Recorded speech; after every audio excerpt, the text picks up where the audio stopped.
This world is the enemy of Christ. The authority of this world, the authority of this kingdom belong to Satan. So magtaka ka kapag yung spirit ng Jesus na yan ay minamahal ng mundo. 2 Corinthians. That is the clever lies of Satan who deceived to Eve in the Eden of Garden. I feel much troubled. Ano sabi doon? Nung tumanggap ka ng ibang Jesus, sa Jesus na sinabi ko sa iyo, the Spirit, di ba? Magtaka ka na kapag ang Jesus na yan ay minamahal ng mundo. Kasi ang Jesus ng Bible ay never, okay, minahal ng mundo. So, the Lord said, whatever they did to me is also did to you. A servant is not greater than to his master. John chapter 15:18. If the world hates you, if the people of the world hates you, remember that it hated me first. A servant is not greater than to his master.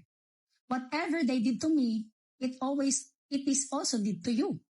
If they accept my teaching, they will also accept yours. Di ba? Magtaka ka na, dun pa lang. Mag-isip ka na. Kung yung Jesus nang pinipreach na yan, ay minamahal ng mundo, kasi sinabi na nga sa salita ng Panginoon, ang taong circumcised sa spirit ng Diyos, ay hindi humihingi ng praise sa people. Hindi nakakatanggap ng pagmamahal sa tao sa mundo. Ang praise na ginagawa na yan, God, not from people.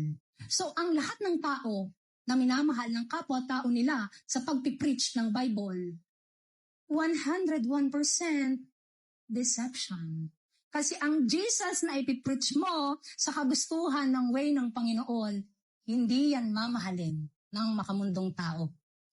Okay? So that is the spirit of Antichrist. Kaya nga sabi ni Paul, kung pwede ko lamang alisin ang puso ko, hatiin ang puso ko, para malaman nyo kung bakit ako nagiging ganito, para malaman nyo kung bakit ako nagpapakabaliw sa Panginoon, para sabihin sa inyo na kayo ay para maligtas, bakit ako ganito, bakit ako ganyan.